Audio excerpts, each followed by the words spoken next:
আসসালামু আলাইকুম। আমাদের কাছে আছে এখন Huawei Nova 5T। এটা ডিসপ্লে সমস্যা, এখন আমরা ডিসপ্লেটা কাজ করব, সবাই পাশে থাকবেন।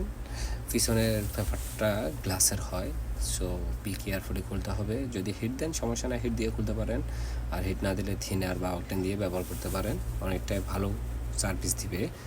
আমি থিনার দিয়ে কাজ করি। থিনার দিলে আটাগুলো একটু নরম হয়ে যায়, আর হিট দিলেও আটাগুলো নরম হয়ে যায়, অকটেন দিলেও আটাগুলো নরম হয়ে যায়। তো যেটাই ব্যবহার করেন কোনো সমস্যা নাই।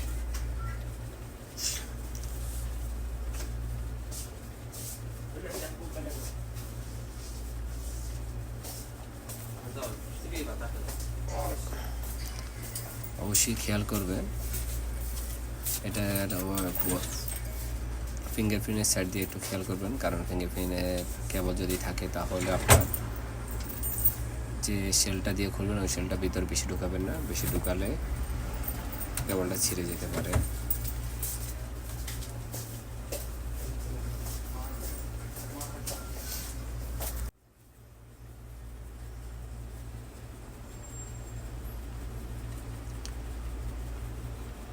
এটার কেবলটা নাই, কেবলটা অন্য পর্যায়ে আছে, নিচে ব্যাটারি নিচ দিয়ে আসছে, তাহলে এই জায়গায় আর কোনো ঝামেলা নেই।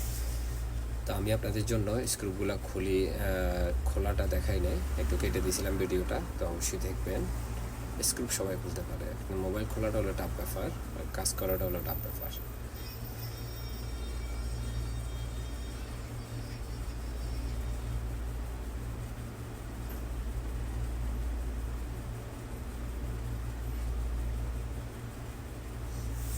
তো ডিসপ্লেটা অবশ্যই চেক করে নেবেন, কারণ ডিসপ্লেটা চেক করে, আমি যে ব্যাটারি খোলার আগে ডিসপ্লেটা চেক করে নিই। ব্যাটারির মধ্যে থিনার দিবেন, থিনার দিলে ব্যাটারিটা মানে আটাগুলো নরম হয়ে যাবে, খুলতে সুবিধা হবে। অবশ্যই নাইফ ব্যবহার করবেন না এটাতে, যদি পারেন আমার মতো স্টিল একটা ব্যবহার করবেন, তবে বেশি জোরে প্রেসার দিবেন না, দিলে ব্যাটারিটা ফুটো হয়ে যেতে পারে। সো বি কেয়ারফুলি খুলবেন, আর অবশ্যই ফ্রেমটা ক্লিন করে নেবেন ডিসপ্লেটা খোলার পরে। যদি কোনো আটা জাতীয় কোনো কিছু লেগে থাকে বা গ্লাস ভাঙা যদি থাকে, তাহলে ওটা ক্লিয়ার করে নেবেন।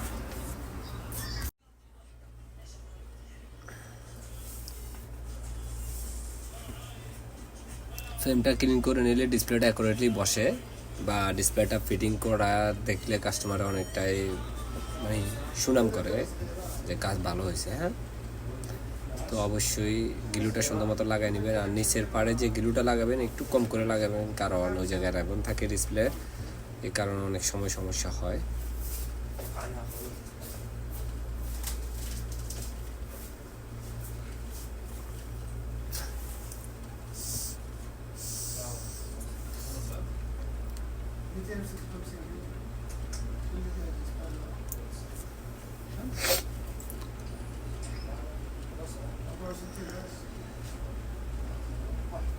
আমি আগেই বলছি আপনাদের যে স্ক্রুপ যেটা লাগাই, আমি ওই স্ক্রুপের জায়গাটা আমি কেটে দিই, তো অবশ্যই পাশে থাকবেন।